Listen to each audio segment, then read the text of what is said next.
I think that a lot of people want things, right? I think a lot of people are like, I want that, I want this, whether it's millions of the relationship or the body, the health, or to come out of surgery like I just did. And they want all of this, but they don't believe it. So you don't really want it. I think there's a difference. Either you want it, great. I know I want tons of shit. Do you believe you're gonna get it? Do you really believe it? And I mean, believe it. Like there was nothing inside my being, nothing that made me go, I doubt. Zero. Like it could have been a burning fucking bush right in front of me and Jesus inside going, I don't think so. I'd go, nah, sorry, I don't believe you. Back again with another episode of Dropping Bombs. Today in the studio, folks, I got a real badass for you, Dr. Trevor Bachmeyer. What's cracking? What's up, dude? What's up? Dude, if I was any better, I'd be donuts. You know that. I do that. Cronut. Donuts are the best. Yep. I wish I could eat donuts and still get ripped, jacked, and freaking muscly. You know, every Sunday I eat donuts, right? That's what you told me. And this dude, if you're listening to audio, not video, this dude's ripped, jacked, and muscly. If you guys don't know who he is, by the way, you can find him on social media at Smashworks with an X, W-E-R-X. Why is that? Works. You know what's funny? That name was 100% made up. I was sitting with my friend Kieran Fitzgibbons. He was get closer to that mic. Yeah, right here. Yeah, but it moves. Like you can pull it back if you want. That's good. Even better. There we go. I like that. Good. I can sit all chill. Kieran Fitzgibbons. He owns a gym in California, and I was like, he goes, "You on social media?" I go, "Yeah, I'm on YouTube, man. I got it all dialed in." He goes, "That's not social media." He goes, "Give me your phone." So he starts setting up Instagram and Twitter and everything else, and he says, "All right, what do you want to call yourself?" I was like, "Fucked if I know. I don't know. I don't know how to do this stuff." It was like a decade ago. And he goes, "Well, what do you do?" I go, "I smash tissue." He goes, "All right, and it works." So I was like, "Smashworks. All right, let's do that. But let's have a little fun. Make it W-E-R-X. Now, if I could go back, I would have just said Trevor Bachmeyer. It's easier. You probably could. Yeah. Go try it. Yeah. I mean, I have it. I have the name. Well, then you can pay someone on Instagram to merge them or something. No, I didn't know that. Because people call me all the time. They're like, I can get you at Brad Lee. And you're like, yeah, but I'm the real Brad Lee. Yeah, and not only that, it's like, I don't know if anyone... You get known, No one gives a shit. Like, as long as they know your Instagram, they're good. Well, that's it. Like, I'm branded, right? Like, I've been Smashworks for so long. People go, oh, like, we were on a plane, and this guy walks by, this big grin, gives me a fist bump, and he's like, dude, you changed my life. Smashworks. And I hear we're going to Disney or something, and people yell it. I'm like, well, the name's Trevor, but I guess I'm Smashworks. Now, this guy looked for a way out and found one through his own mental toughness and fitness. He has codified the life of a real life Spartan. I'm reading what my team wrote. Yeah, now you're all good. And you can too with his proven work. He encourages you to live in the frequency of your own success and show the world in your actions. So if you're ready to kill your excuses and step into business you've been waiting for, then Dr. Trevor Bachmeyer is for you. Are you a medical doctor or like a PhD type? No, MD. I went MD, DC, and then I did PT as well. So I did medicine. So you're a real doctor. Real doctor. Yeah, real doctor. And I say that because a lot of people go get the doctor title and they'll run around calling themselves doctor, even though they're not a medical doctor. And when people hear a doctor, they think medical doctor. Can you save a life? When I say, can you save a life? Now, it's not meant to be a dick because I know people that are EMTs that will crush most medical doctors. Like they know their shit, right? But I mean, can you save a life? If you got a PhD in anthropology, cool. But you're not doing CPR on anybody. Yeah. So you're a real doctor. Mm-hmm. By the way, if you guys want to find his website, SpartanArmyLLC.com. That's the one. And as I said, Smashworks, W-E-R-X on Instagram. And his coaching company is called Spartan Army. Why Spartans? You know what? People started calling me the Spartan for the last 4 years. So I went, all right, I'll roll with it. So I thought Spartan Army. People call me Leonidas all the time, the Spartan all the time. So I'll take it. You got the beard. Yeah, I figured. So you had cancer. Yeah, 4 times. Four different kinds? Yeah. So it started off with non-Hodgkin's lymphoma, and that's how I met her. So it was one of these, dude, this is the craziest story. So I had a flu for like 6 months. Doctors are the worst patients, right? And I just kind of blew it off, right? And I finally went in there like, we got to talk to you. They diagnosed me so fast, stage 3B, non-Hodgkin's lymphoma. And they said, there's nothing we can do.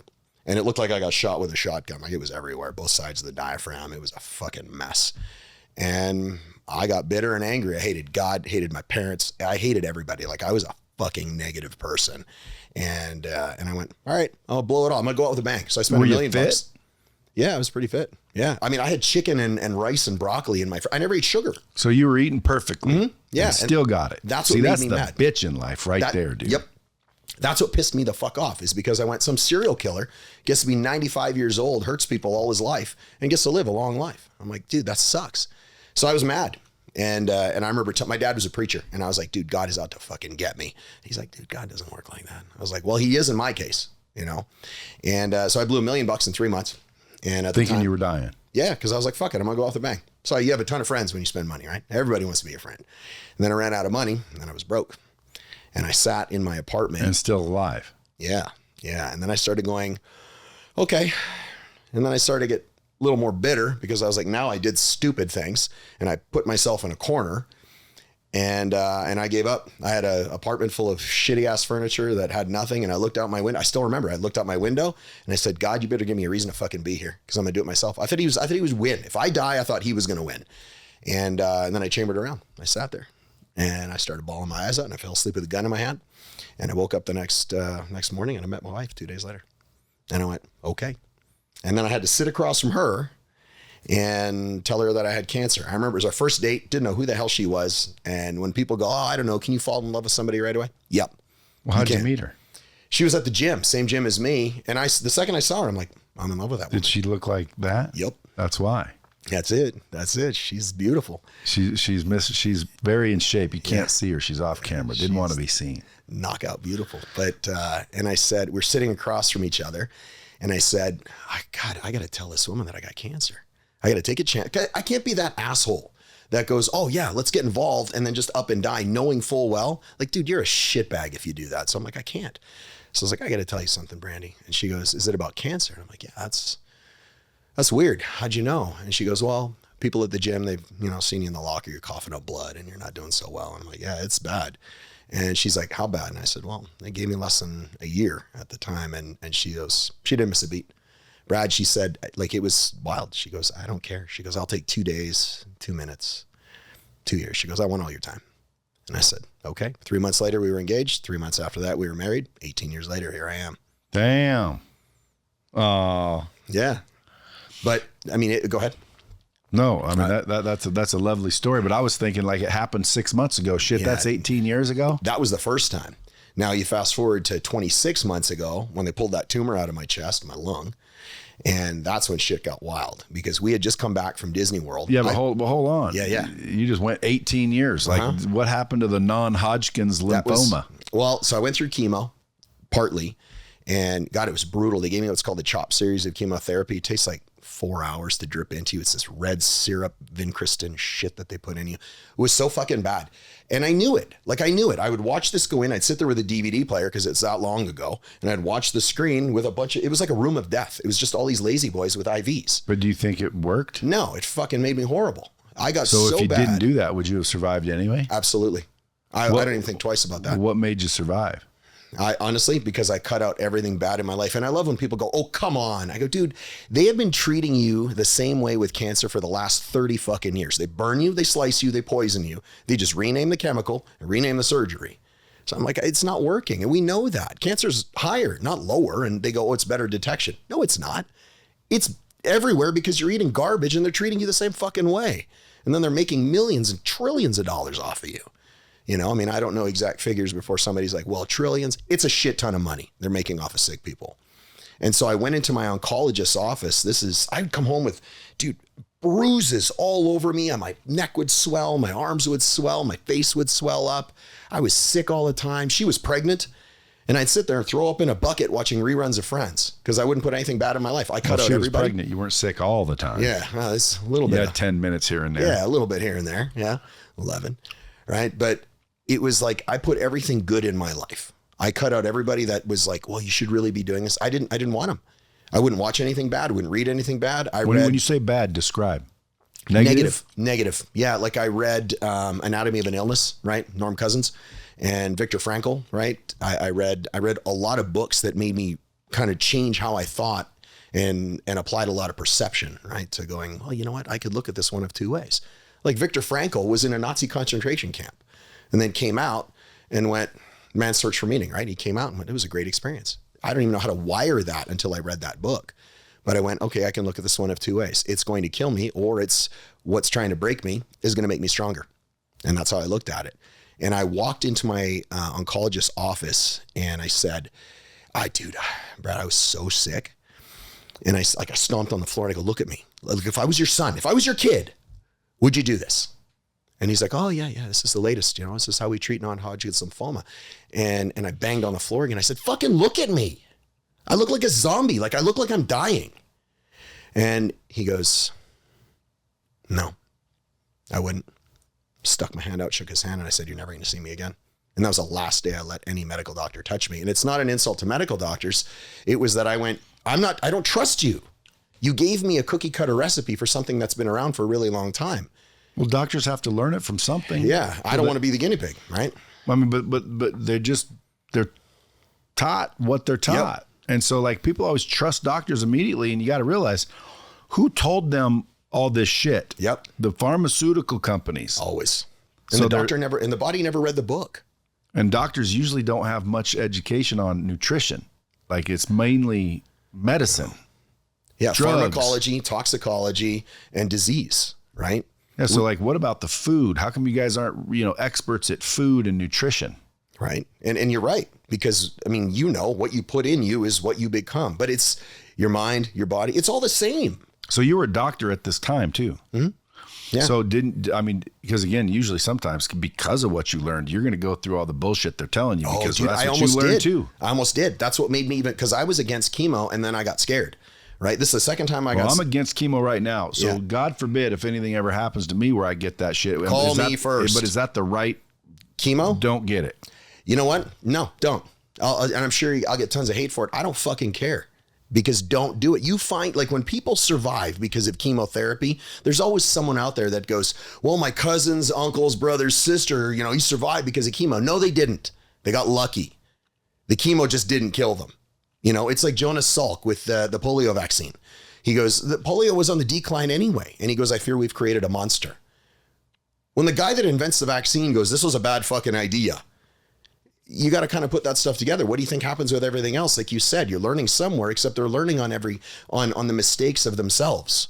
So at what point did you realize your cancer's gone? When I started to feel better, I went right down into like bare bones and went, how do I feel? Because we're taught to go, well, it's not how you feel, it's how you function. No, if I feel like shit, I feel like shit. Why would I want to stay there? Because when I feel like shit, I function like shit. And I function like shit, what do you think I'm going to do? Self-propagating cycle. I'm just going to keep going down that hole.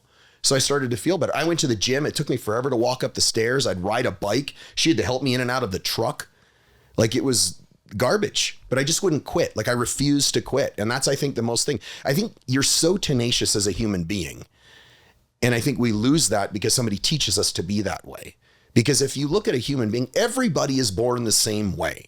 You are unstoppable and fearless. And you learn discipline in the right direction until somebody teaches you otherwise. Because the way I look at it is everybody walks for the most part.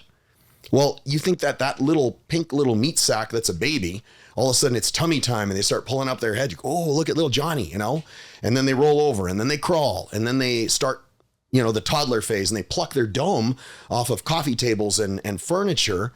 But they don't die, but they also don't quit. The only time they quit is when mom and dad go, oh, no. Don't touch that. Don't do that. But they're fearless until they do what? They walk. So when I see somebody go, yeah, I don't really want to do that. Somebody taught you to be that way, and your discipline is to keep on going until you get it. You're taught discipline the wrong direction. Oh, I'm disciplined to quit, to get my, Starbucks triple mocha with the whipped cream like it's a cheesecake in a fucking cup. And you're taught that. You're not born that way. So I think that's part of the problem is we're taught and conditioned to think that failure is normal and to stay there. Not that failure isn't normal. It's to stay there and accept less. I just didn't do it. So I just started going, I'll die trying. And that's all I saw. I like, it didn't matter if it hurt. I didn't care how I felt. My day is so consistent and it's the same I wake up at the same time. I do the same SOP every morning, like the same pull-ups, air squats, push-ups, and recliner twists I've never missed. And I don't. What's the routine? Yeah, it's 51 pull-ups, 102 air squats, 51 push-ups, and 102 recliner twists, bicycles, right? That's it? That's it. That's every morning, and I never miss. Yeah, but you work out also. Yeah. That's just what you do. That's in the just my morning. It gets my head right. And the whole time I'm doing that, I'm thinking of what I call my GSD list. I get shit done, right? I just write it down the night before. And then I actually got some of that from you listening to one of your podcasts. And I don't remember which one it was where you're like, I will not go to bed until my list is done. And I went, yeah. And that's exactly it. And I was like, fucking Brad is right. And so I started writing stuff down. I'll stay up till 4 a.m. and I will not go to bed. I don't care if I get no sleep. And there's always these bozos. Well, you need rest. I can rest tomorrow. I'll sleep faster tomorrow. Like I'm okay. You know, and that's how it started. But that's what changed my mindset was that first time. And then after that, I went, you know what? There's nothing I can't do. And I've had plenty of this, but the overall is this. Like I'm always going to keep aiming up. But at some point in time, someone said, dude, you don't have cancer. That's weird. So I went and that was it. It's weird. How else did you? Oh God, we went through 2-3 Jack LaLanne power juicers because I was juicing everything. I ate grapes all the time for 2 weeks because they're like, if I read about it and I went, oh, somebody survived doing this outside of a chemical, I'll try it. What do I got to lose? You know, I just put enough ketchup on it and it's fine. Right. But that's just literally what I would try until I started to feel better. And I was like, okay, so I got tested. We don't know what's going on. How are you better? It's like when I went after my surgery, when they took out my lung, and I shit you not, the doctor goes, I've never seen anybody heal this fast. Because I've never seen this. You remember that guy? He's like, I said, can I look at the x-ray? And he goes, yeah, come around the corner. He's like, and it was 3 weeks after they removed everything, just this last time. And he goes, I've never seen this. He goes, you're literally perfect, minus a piece. Because I've never seen that before in my life. He goes, I've been doing this forever. I go, cool. You never met me before. So you said you had cancer 4 times. Yeah. So that first one, you came back, someone said it's gone. Mm-hmm. Yeah, and then when I wound up, and I still have. Because how do you know it's not the same cancer coming back? Because there's 4 times. Yeah, I think all cancer is honestly the same, to tell you the truth. I do. Cancer is cancer. It's a cell that's lost the ability to turn itself off, right? It just is. And everybody has cancer all of the time. I think it's the most ridiculous thing to say, we need to cure cancer. You can't. If you cure cancer, you stop the ability of a human to do its job. You replicate cells. 1% of all the cells that we replicate are mutated cells. That's just fact. And now they give you chemotherapy and that rate of replication has to go up because it doesn't just kill it only targets cancer cells. No, it doesn't. No, it fucking doesn't. No chemical on earth does that. So now all of a sudden your rate of replication goes up, but so does your rate of mutation. It's just numbers. It's math. Well, if your rate of mutation goes up, then cancer goes up. The second time I had it, chemotherapeutic induced cancer. Put that together. So sorry, we gave you chemo. It caused the shit that's wrong with you. That was time number 2. And then the third one was on the pole of my, it was on the pole of my kidney. I had a big mass on my kidney. And I was like, you're not touching me. You're not going in. The only time I've gone in for that big surgery was this last one because I was going to die. Like the mass was the size of a football. 3 weeks. That's how fast it grew. Did you have any symptoms or anything? Oh, fuck. I went to the hospital. We got back from Disney World and I went to the hospital and because 5 days later, I couldn't walk. I woke her up and I said, I'm not the hospital guy. And I said, you need to take me to the ER right now. And she's like, okay. We get in, drive to the ER. By the time we got there, it was 12 miles, right? By the time we got there, I couldn't walk. I couldn't think straight. I barely remember getting in the hospital. I'm leaning on her. Thank God she's strong as fuck because I'm leaning on her, stumbling in. They come out with a chair, wheel me in, 106-degree fever, which is your brain melts. Like it's just an adult should not be running that high. It's so dangerous. A child, yeah. Adult, not so much. And then they took me in, brought me into ICU right away. And I was there for 6 days. They kicked my wife out of the hospital. They brought her in. She was sitting on the couch. I even filmed it, her there. I was kind of like just loopy. And they're like, oh, are you supposed to be in here? And she's like, I'm his wife. Yeah, you need to leave. They escorted her out, locked her out of the hospital. And she's outside hysterical, talking to her friend, going, I'm never going to see my husband again. He's going to fucking die in there. Because I was dying. And nobody knew what was wrong with me. They gave me the whole, they tested me 4 times, IgG test, right? For that thing that went around, the COVID thing. And then they nose fucked me once. None of it came back as COVID. None of it. And I'm like, I know that. You guys, you're full of shit. Get that thing away from me. And by the time I was at the bottom, I was on 5 liters of oxygen, which is a shit ton. And I was breathing maybe 500 milliliters per breath. I could barely breathe. And I was pretty sure I was going to die. And she would sneak in to come see me. I didn't see my kids except through glass on a 3rd floor window looking down. Why? Because they thought you might be contagious or something? It was the COVID thing. They wouldn't let anybody in the hospital. Didn't care who it was. That sucks. Yeah, it was bullshit. And I'm like, dude, you like, I couldn't imagine that on the other side of that. I would have lost my shit. And I would have been storming the doors. Like, I don't care. It's my wife. It's my kids, you know? And then what happened was, I guess it was maybe 2. And it's really foggy. Like, I didn't even remember my wife was there for 6 days. And my son, we were driving. I go, you didn't come for the first 6 days because he wouldn't let you in. And my son goes, Mom was there every day. And I'm like, what? I didn't remember. I was so doped up. They had everything in me. They wanted to ventilate me. I listened to a nurse and a doctor argue about putting me on a ventilator. And I'm like, that's a kiss of death. We wouldn't be having this conversation if I went on a ventilator. I wouldn't have made it. Well, who decided not to? Me. I literally kicked and fussed, and I was like, don't you dare. And she came. I didn't know that she came in. Would doctors ever hold people down and force it? Sure. They took my phone. I'll be pissed off. Like, dude, they should listen to you. Yeah. How do you feel? Are you okay? I had one nurse. I was on my stomach and I had lost it. Like, I was so done. I'm like, I'm going to die, and I'm crying and I'm upset. And I was like, fuck, I'm never going to see my family again. And she's rubbing my back. I don't know who the hell she was. She was such a great person. And she's like, it's okay. You're going to be all right. I promise you, you're going to be all right. I never knew who she was. I still don't. Maybe she is an angel. Maybe, who knows? I don't know. But every other one was like, we had one nurse go, the guy next door to you has the same thing as you. He's not going to make it. Good bedside manner. People like that should be fired. Fuck yeah. That's exactly. They said it to my wife, who's watching her husband turn gray, hooked up to everything to keep me alive. Turn gray? Why do you say gray? Just because I was all ashen and gray. I wasn't running right anymore. And this was 2.5 years ago? 26 months. Yeah. And then, so they chopped it out? That's all they had to do? No, it wasn't even that. That's just the beginning. They gave me this drug and remdesivir. And I heard that'll kill you. Dude, let me tell you all about this shit.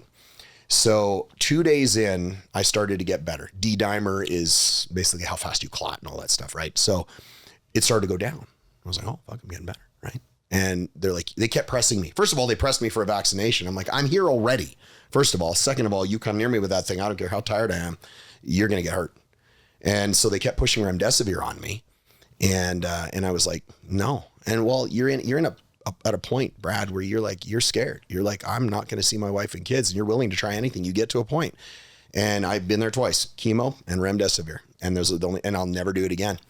And so I finally said, all right, let's do it. Well, my wife, who is so insanely smart, she will research the fuck out of everything to make sure that it's the right decision. And she's looking it up. So for 3 days while I'm on remdesivir and monoclonal antibodies, right? She's like, I don't think they're helping you, man. And all of a sudden my sats started to get real bad. My oxygen wasn't holding anymore. I had to go back on 5 liters. My D-dimer was going up. I was getting worse. And she's like, I think it's going to kill you. We need to leave this hospital. It wasn't just we should get you off of this stuff. It was, we need to leave. And I said, okay. I trust my wife. I don't care who it is. I don't care what doctor it is. I trust my wife more than anybody. So when she says we got to leave, let's get out. So it took them 9 hours to get me oxygen. I left on oxygen, totally dysfunctional, with a bunch of doctors telling me I'm going to die, basically. And they wrote it up in the chart, right? It was patient combative, and looked on Google and all this bullshit. So I'm on oxygen. I got home. I was like, fuck it. I'm going to start working out. I know the body gets stronger when you work out. So I got tons of video of me with that oxygen machine. I'm all skinny and knobby-kneed and I'm fucked, and I didn't care. I was like, I am not going to quit. And then 3 weeks later, I started to get this crazy back pain. I mean, like 11 out of 10, mid-thoracic. And it was to the point where I almost couldn't breathe. It hurt so bad. And about 2 days of that, and I said, let's just go for a follow-up. That's when it got nasty. So I walked in and they took a picture, and she was already worried. And I'm on oxygen again. I'd come off for about 4 or 5 days, but I mean, all of a sudden I stopped sweating on my workouts. I started to go on oxygen again. Something was not right. And right? Like, you feel it. And I walked in, they take an x-ray, and the guy goes, come here. Well, I've seen thousands of x-rays. I come around the corner, I look at the x-ray, and I see this football in my chest. And he goes, you need to go to ER right now. And I almost threw up. I looked at it, I was like, holy fuck. And ER was right across the street, so we go. I tell her, she goes white as a ghost, and it was scary. I got there. There were tents outside for COVID people. There were patients lined up on both sides of the hallway. They put me in a glass box because ICU was full. And I'm in this glass box with a sliding door, like standard ER room, right? And for 3 days, like the doctor came in, they did a CT again, an MRI again, another bunch of x-rays. And he goes, you need to stay here. You need surgery. And I'm like, what? He goes, yeah, you need thoracic surgery. You're not going home. I'm like, holy shit. Like I didn't hurt my ankle. I didn't break my ankle. You're going into my chest. And he goes, yeah, we have to. I was like, holy fuck. 3 days. Can't find a doctor. Nobody has any beds. We're going to have to ship you out of state. And I went, and as this is going on, I'm getting worse. I couldn't even walk to the bathroom. I had to stop. I had to pee in a little bucket because I couldn't even walk anymore. I was so dysfunctional. And all of a sudden I sat there, and I didn't give up, but I sat there one day when they finally said it. She had just left. It was 3 days in. And I said, all right, fine. God, if somebody believes in God, great. If they don't, great. But I do. So I said, I just started thanking God. I said, thank you for making me just a fucking juggernaut and covering me in muscle, giving me another 50 years with my wife, just making me so unstoppable. I just started running through this list of all these things that I was thankful for. And it maybe 10 minutes, and I sat on my bed and I fell apart. And I shit you not, 10 minutes. I get a knock on the door and the sliding door opens. Trevor Bachmeyer? Yeah. Hey, I'm just letting you know your ride for your surgery tomorrow is going to be here in a half hour. What? I texted her. Get the kids. I'm going for surgery tomorrow. They put me in the ambulance, took me there. It was like bam, bam, bam. Kissed her right before we went into surgery, handed her the phone. I said, film everything, no matter what. So she did. There's a lot of footage of all kinds of weird shit with me after surgery. I was high as hell. I'm funny when I'm anesthetized. But even pulling out the tubes, but I went into surgery. I woke up, garden hoses coming out of me. I got IVs in. I had an IV in my shoulder. IV, I'm on oxygen. I got a vacuum tube in the wall. Doctor takes a knee and he says, surgery went well. We got everything out. He goes, we had to take the lung. And I was I didn't really understand what he had said until later. And probably half hour after that, I'm still loopy. And it's all on video. This one guy's funny. I talked about this on a post. And he goes, oh, I'm sure we're never going to see this mysterious video of you walking around. Karma, man. I had just posted it in my stories and I was like, hey, motherfucker. There you go. Blocked, ghosted. He didn't even come back. I was like, that's right. Because I don't fucking lie. So I don't feel bad about my shit because I tell you the truth. And so she's got me on video holding my gown in the back so my bare ass isn't sticking out. I said, get me out of this bed right before that. And the nurse goes, you just had thoracic surgery. No.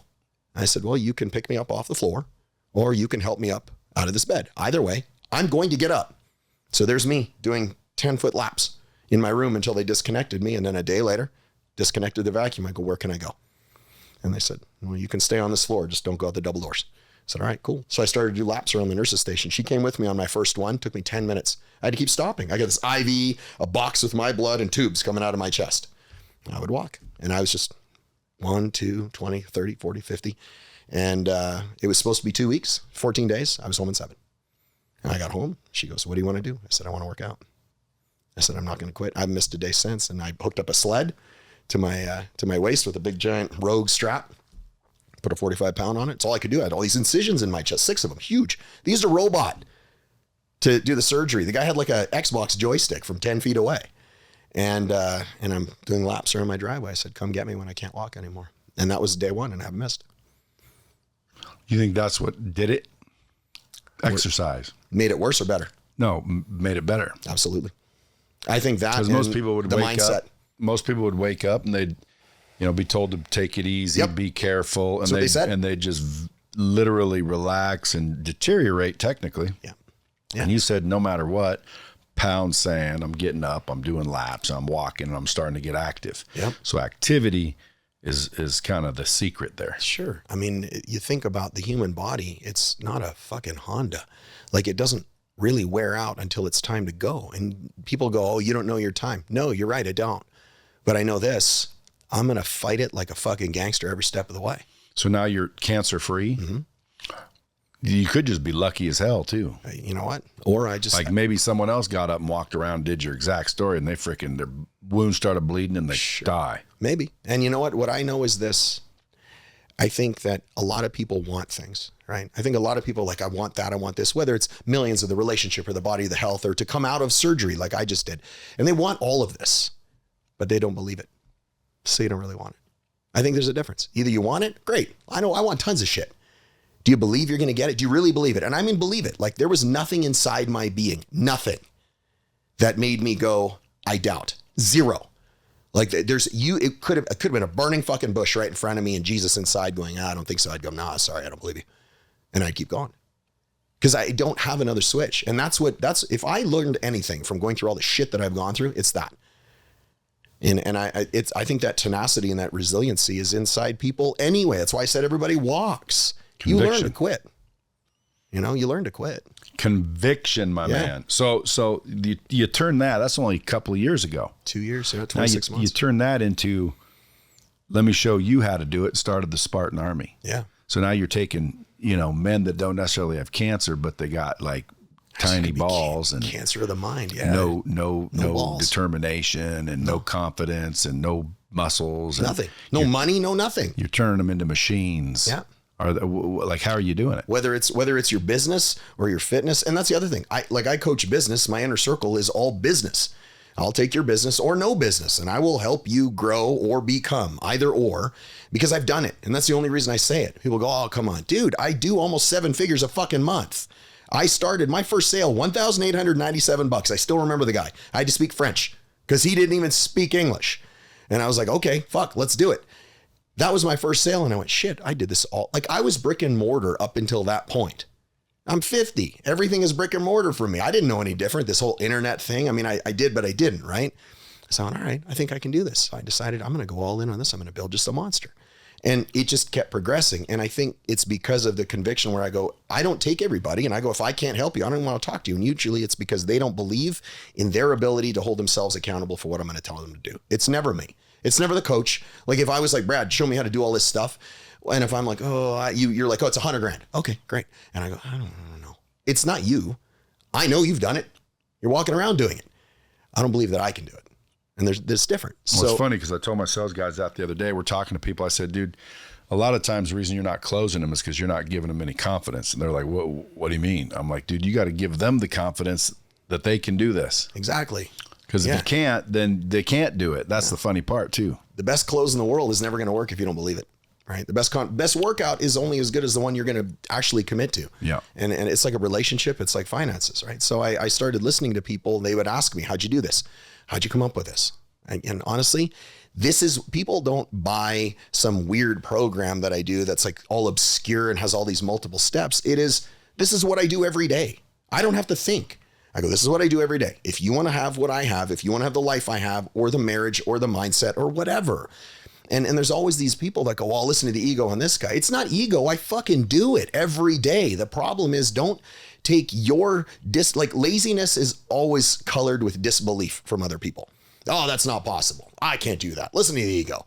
That didn't work for me. I tried. No, you didn't try. They can either do it. They just don't want to most of the time. They're fucking lazy. It's not even lazy. They're arrogant. Most people are so arrogant that they won't admit that they need help to get from where they are, but they have to be willing to lower themselves so that they're not above their problems and understand that these are the problems I have.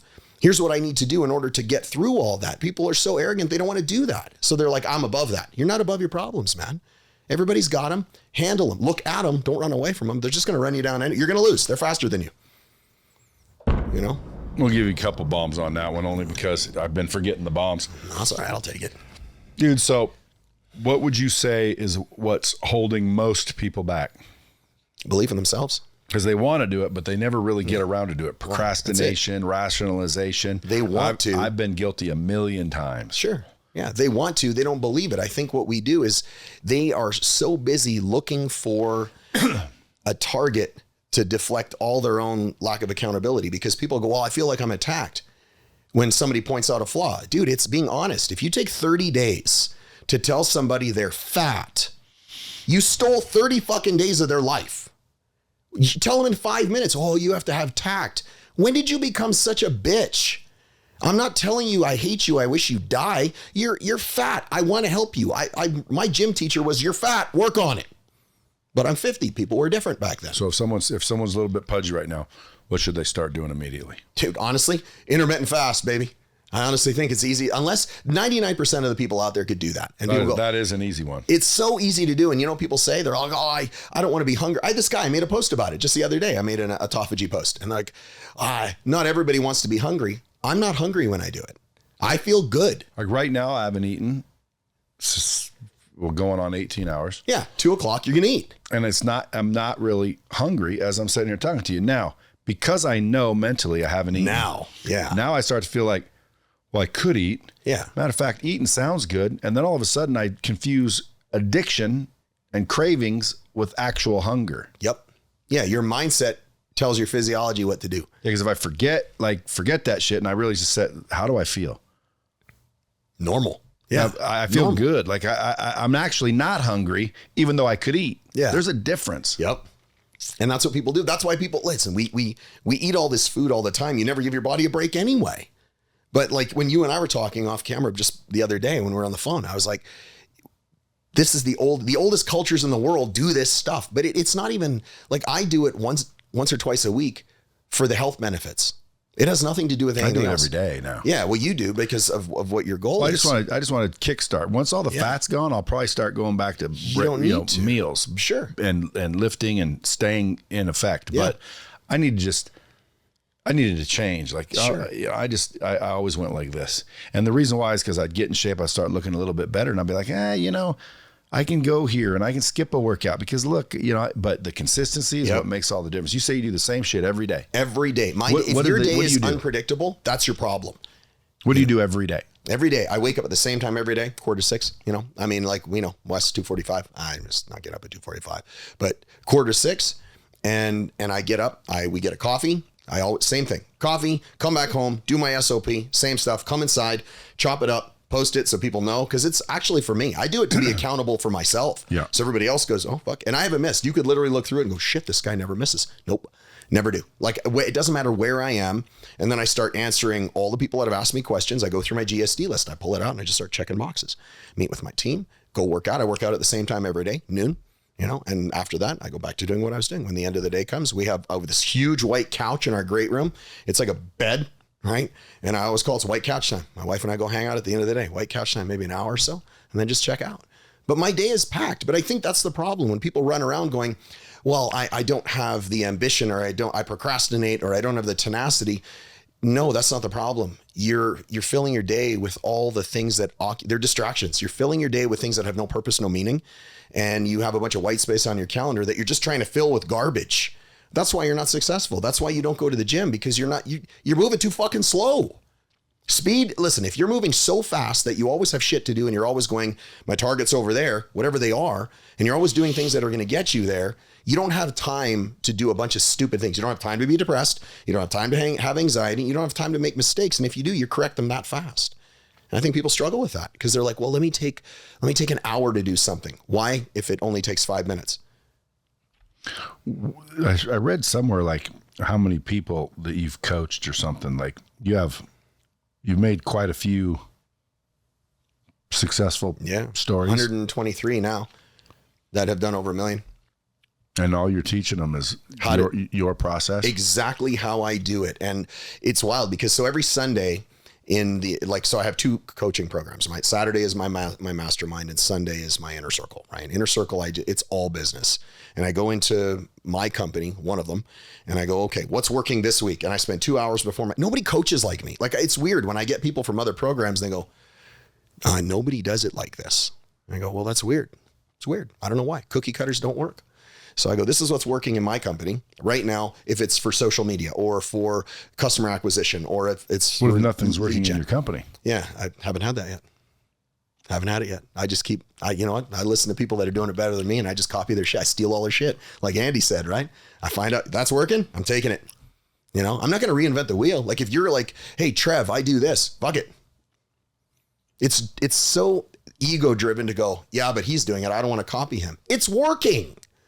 What are you fucking doing? You waste so much time fluffing your ego and rubbing one out in the corner. Just fucking copy what that person's doing. You got to say it politically correct. You just model it. Yes, that's right. That's modeling. Modeling. modeling, right? But yeah, just model what Trevor's doing. Just model it. Yeah. And what were you saying on the weekend, right? Just go ahead, like Andy was like, I just take that. I'm going to steal that. I'm going to model it. At the end of the day, it's okay to be a copycat. Yeah. As long as you're copying the right cat. Fact, right? Fact. There should be a boom on that one. But it's like, that's exactly it though, is if you want to make something succeed, do all the things that people are doing that are winning. Don't reinvent things. Your ego's not that fragile. A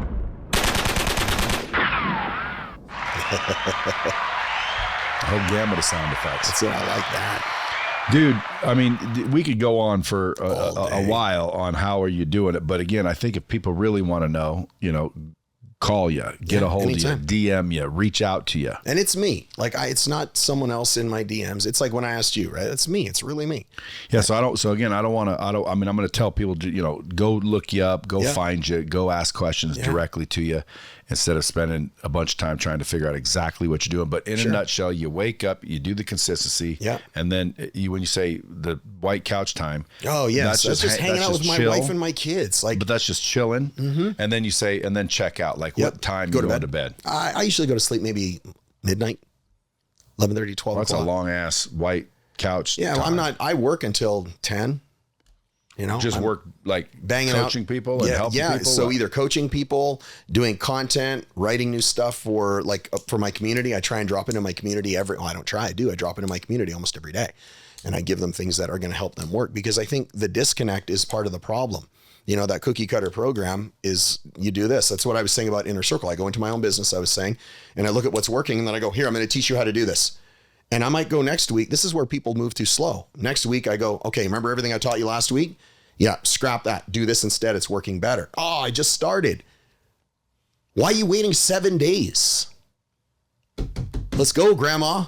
Do you like wake people up in the morning and, come on, dude? Like send them something? No, like you hold people accountable all day, some way? All day. How so? My community. So I go into my community and I use Mighty Networks because you can't get zucked, right?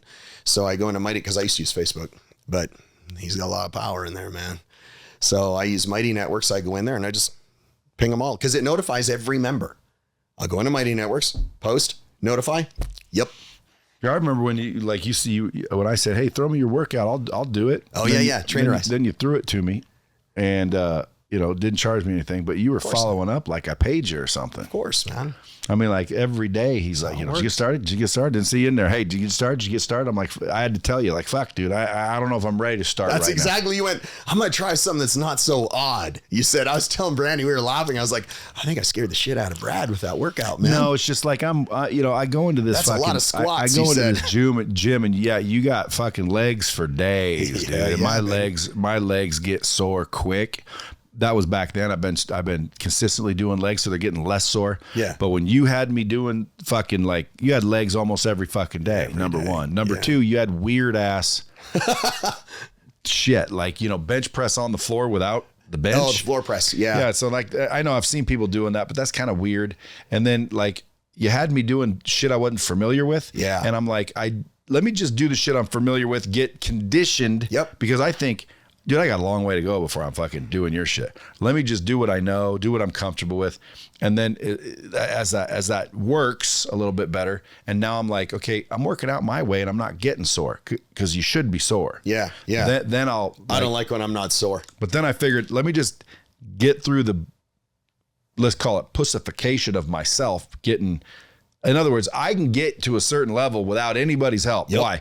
Do the fucking work. Even if it's not that good. 3 words, do the work. Yeah. So I said, I was just thinking to myself, before I get into all these weird plyometric, what are they called? Get ups or whatever. Yeah, Turkish get ups. Yeah, all I don't this think I had you doing any of those. There was some weird ass shit in there. I'm like, dude, this is like, Spartan type shit. Yeah. It's functional, right? It didn't take a lot of weights either. Mm-hmm. And so I rationalized, and really what I did is pushed out and rationalized. Because I didn't want to go through the awkward, uncomfortable. Yeah. And that's the bottom line. So if somebody says, Brad, really what happened? What happens, I do what I always do, which is rationalize my way out of anything fucking uncomfortable, which is why I'm still not Spartan ripped. But you look different. But my plan was, I know how to quit being a pussy myself. So let me Keaton's, you look different. But you see what I'm saying? Let me quit being a pussy.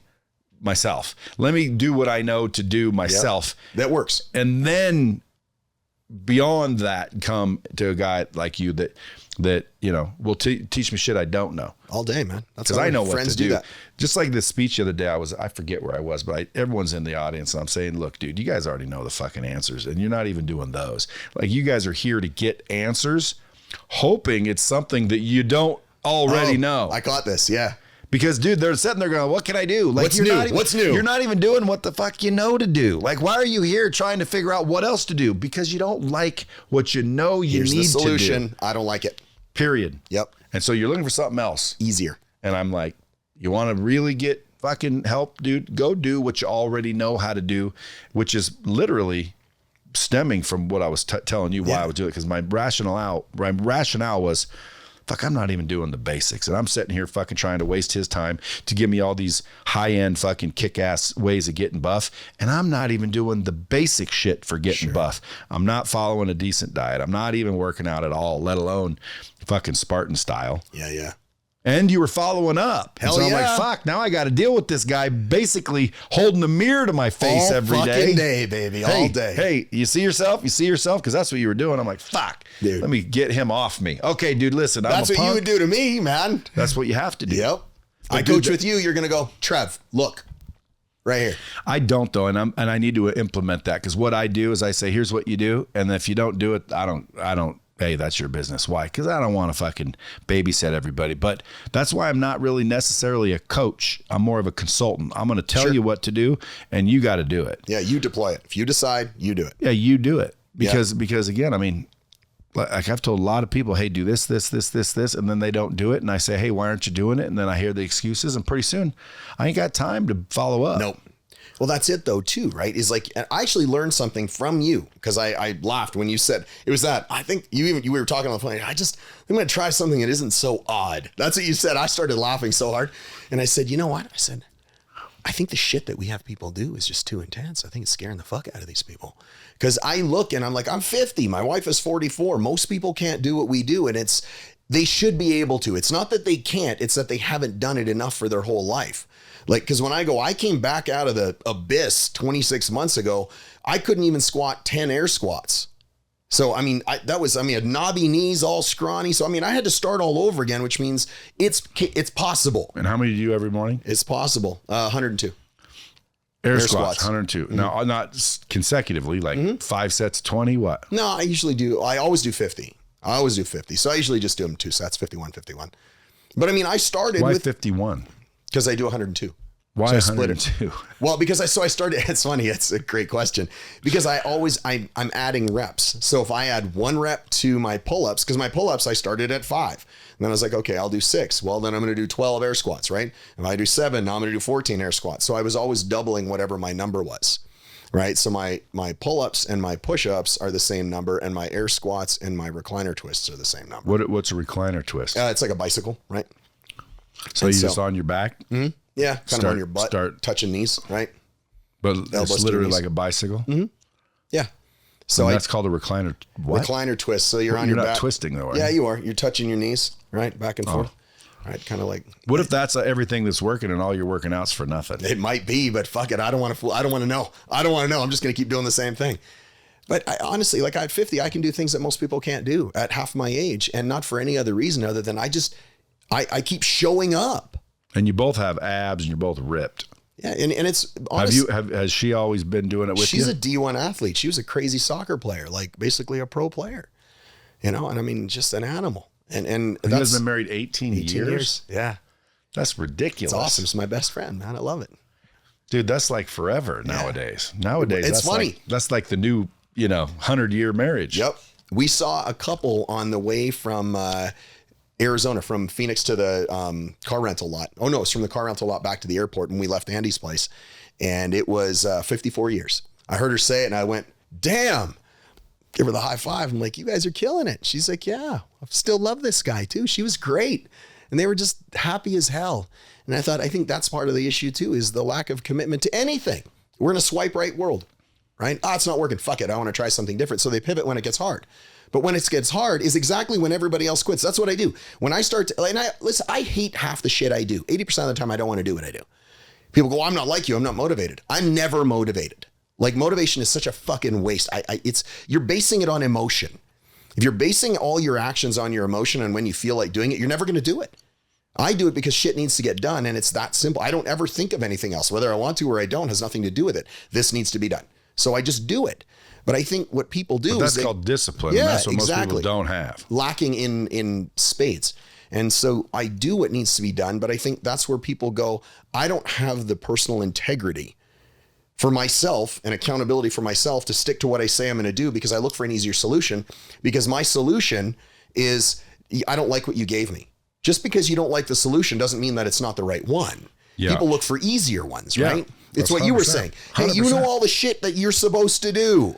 You're waiting for something that sounds better and it's easier and it's colored nice. It looks like a bag of fucking Skittles. Except that's why you are 50 pounds overweight and you're still making 32 grand a year and your wife wants to leave. Yeah.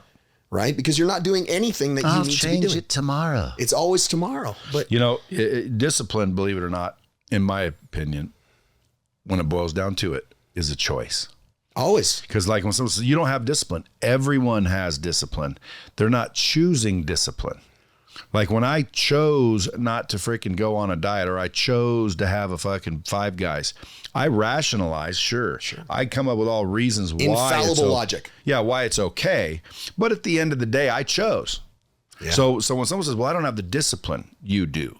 First of all, and they said that to me. And I'm like, dude, you know who you're talking to? I got no discipline whatsoever. But when you boil it down to the truth is I've been doing what you just got done saying. Like, I don't want to fucking cold plunge. Oh, we talked about this. But I get in there. Yeah. And I don't want to go to the fucking gym, but I go to the gym. I don't want to fast, but I'm fasting. I don't want to do the shit, but I'm doing it anyway. Why? Because I realize that's how I get what I actually want. Yep. You do the shit you don't want to get the shit you do want. Everything you want is on the other side of all the struggle and work that you're fucking It's avoiding. fucking right? annoying, but it's the way it is. Yeah. And I told someone the other day, oh, you're looking for an easy way to do it. Yeah, there ain't none. I've never found one of those. I'm still looking myself. Yep. Let me know if you find it. Yeah. Tell me, because I'm in. But Yeah, they don't I'm in. exist. They don't exist. Dude, I would love it if you could like eat fucking donuts and drink milk and watch TV and freaking And be smoke. healthy and jacked and Even smoking cigarettes. I remember smoking cigarettes a long time ago, dude. I loved a cigarette. Fucking was awesome. But, you know, now it's like, ugh. Well, why? Well, because it stinks and I've attached negativity to it. that's good. But you have to, right? Yeah, but to me, it's like, if I really think about it, well, dude, listen, smoking was enjoyable. Getting stoned was enjoyable. Getting drunk was enjoyable. The other Eating side of that shitty equation food you didn't like. is enjoyable. No, the other side of it you didn't like. It's always the case, right? In the minute, it's great. The other side of the equation is, this fucking sucks. It didn't take me anywhere I want to go, which is what I always look at. I go, I want to quit right now. Whatever it is, if I'm in the middle of it, I was like, it's fucking heavy. It's hard. It hurts. I'm tired. Whatever it is. And always when I'm about to quit, I always think the same thing. This is where everybody else quits. Right here is where everybody else fucking quits. I'm going to keep on going. And when I keep on going, I go, see, now I just outlasted you, which means I win, because that's exactly the problem. Is it's not even a matter of winning. I think if you just outlast everybody else, and the bar is set so low right now, everybody wants to quit. Everybody wants to have pink hair and chop shit off and grow things and redefine their gender and all the stuff that's out there. Fuck. Just commit to being the best version of you. And that means going all in on every single thing that moves you forward. But people are disciplined to go the wrong direction. Oh, and they'll defend it with infallible logic and fight their way to stay at the bottom. Yeah. Isn't that weird? Yes. Well, I can't even wrap my head around that. Well, dude, that's why people need to reach out to you. Spartan Army. I agree. Become a Spartan, you badasses. That's it. SpartanArmyLLC.com, or follow them at Smashworks. Doctor, appreciate you coming in Thanks, today. man. It's been a blast, And Brad. folks, quit being a pussy. That's it. Quit worrying and fretting and rationalizing, and start understanding one thing. It all boils down to a choice. The choices you make determine the road you take. Make the choice. Give them a call. Stop the madness. Till next time, keep it real. His family was telling me, that's how you get her done, son. And if you work real hard, maybe someday you can be the foreman. You mean if I do real good, I can have it all over my body? Fuck you.